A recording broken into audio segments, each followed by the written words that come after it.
आज की भी डेट में दोस्तों हमारे वर्ल्ड में 20 to 25% ऐसी पॉपुलेशन है जो हमसे अनटच्ड।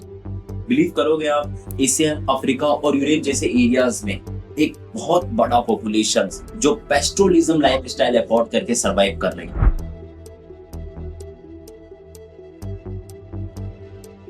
हमारे इंडिया में लद्दाख और हिमाचल प्रदेश के बीच का जो रीजन है जो बिल्कुल आइसोलेटेड है, एक्सट्रीम टेम्परेचर -45 से 20 डिग्री सेल्सियस तक में भी इतने हाई विंड प्रेशर्स के बाद भी लोग एंशिएंट टाइम से सरवाइव कर रहे हैं। ये पेस्ट्रोलिज्म लाइफस्टाइल, जानवरों के साथ रहना, वहाँ के एनवायरनमेंट के हिसाब से खेती करना और इवन आज की डेट में हमारे इंडियन इकोनॉमी में कंट्रीब्यूशन देना एक बहुत बड़ी चीज है। हमारे गवर्नमेंट की पॉलिसी और इतनी एनवायरमेंटल चेंजेस के बाद इसमें बहुत सारा डिफरेंस देखने को मिला है। एक लाइफस्टाइल जो साल के 365 दिन तक अपनी एम्प्लॉयमेंट रख पाती है, एक अच्छा खासा जानवरों के साथ इनका लाइफस्टाइल चलता है, $500 तक का ये ट्रेड भी कर पाती है पूरे साल में। अब जैसे जैसे समय बीत रहा है, यहाँ के एनवायरनमेंट, कल्चर और एंशिएंट टेक्निक्स भी डिक्रीज कर रही है। यहाँ पे मार्केट डिमांड, माइग्रेशन और यूथ जो है उनकी सोच में बदलाव हो रहा है, तो यहाँ पे चेंजेस देखने को मिल रहे हैं। इस वीडियो में हम लोग इसी चीज को समझने की कोशिश करेंगे। फ्लोरा एंड फ्यूना, यहाँ के स्नो लिपोर्ड या गोट, सिप और अदर इम्पोर्टेड स्पीसीज जो अब धीरे धीरे एक्सटिंक्ट हो रही है और इस पर बहुत बड़ा बदलाव आ रहा है। ये वीडियो इसे टॉपिक को थोड़ा ब्रीफ में समझने के लिए और डिटेल से समझना देखोगे तो आज से 4000 साल पहले अच्छा इकोलॉजिकल टेंडेंस रहा है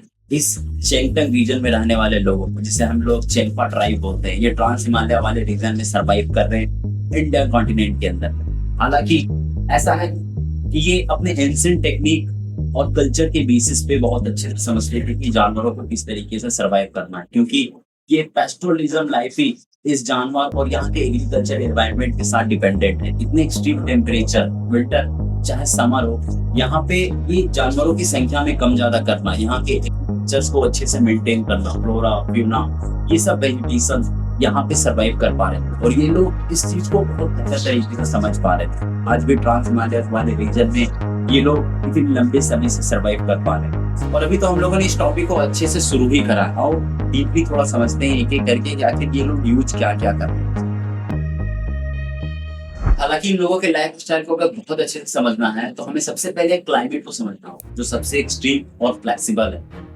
जब बहुत ज्यादा एक्सट्रीम विंटर या फिर समर का सीजन होता है, इसमें जानवरों में पैटर्न्स आते हैं। यहाँ के या सिप, गोट और कश्मीरी वुल, इन सब में बहुत ज्यादा बदलाव होता है। यहाँ की मेजोरिटी ऑलमोस्ट 90 to 95% जो इनकम या अर्निंग सोर्स होता है और सर्वाइवल डिपेंडेंसी इन्हीं सब एनिमल्स पे। यहाँ पे जितने फैमिलीज में रहने वाले लोग, इन लोगों के पास 7 से 15 जानवर हर एक फैमिलीज के पास होते हैं।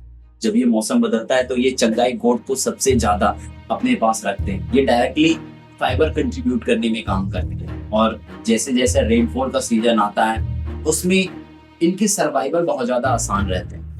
ऑन एन एवरेज ये कश्मीरी गोट होने से वहाँ के रहने वाले लोगों के लिए पूरे साल भर का एम्प्लॉयमेंट होता है। ये गोट प्रोटीन, मिल्क, फाइबर और इवन कश्मीरी वुल्फ भी देने का काम करती है, जिससे एटलीस्ट क्या होता है कि फ्यूचर में ट्रेड भी पॉसिबल हो पाता है। इस वुल्फ से स्वेटर्स बनते हैं। कश्मीरी वुल्फ का $500,000 तक का ट्रेड भी हो जाता है हमारे इंडिया में इन लोगों से सिर्फ।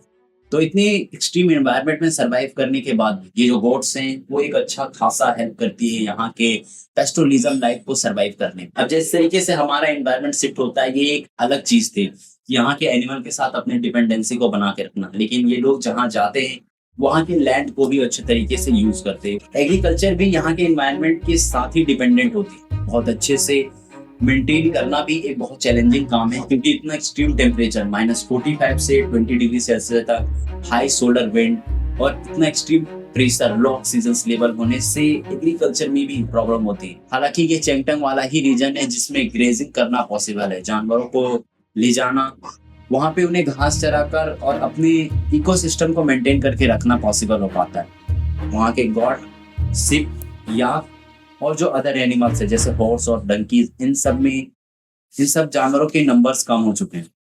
हालांकि ये चीजें ये एक टाइप का डिग्रेशन ही है। आउटर वर्ल्ड से कनेक्शन होने के कारण मार्केट डिमांड पूरा करने के लिए ये ऑप्शन चूज करी गई।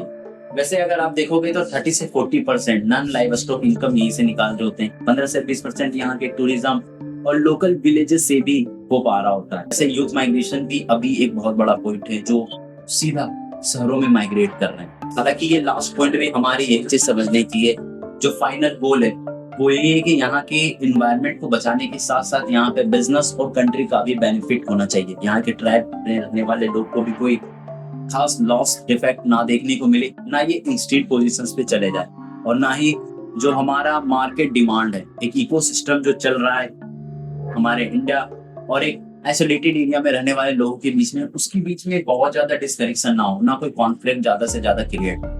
इस चीज को बैलेंस करने के लिए गवर्नमेंट भी अपनी पॉलिसीज इंपोज कर रही है। एक अच्छा सा स्टोरी, एक अच्छा सा लाइफस्टाइल जो यहाँ के रहने वाले एंशिएंट टेक्निक्स के साथ सरवाइव कर रहे थे, वो हमें देखने को मिलता है। यहाँ के फ्लोरा, फ्यूना, याक, सीप, गोट, लेपर्ड और ट्राइब्स कम्युनिटी जो मिलकर हमारे देश को बेनिफिट पहुंचा रहे हैं। एक आइसोलेटेड एरिया में भी कंप्लीट सिस्टम चलता है जो हमारे इकोनॉमी में भी हेल्प कर रही है, एक अच्छी चीज है।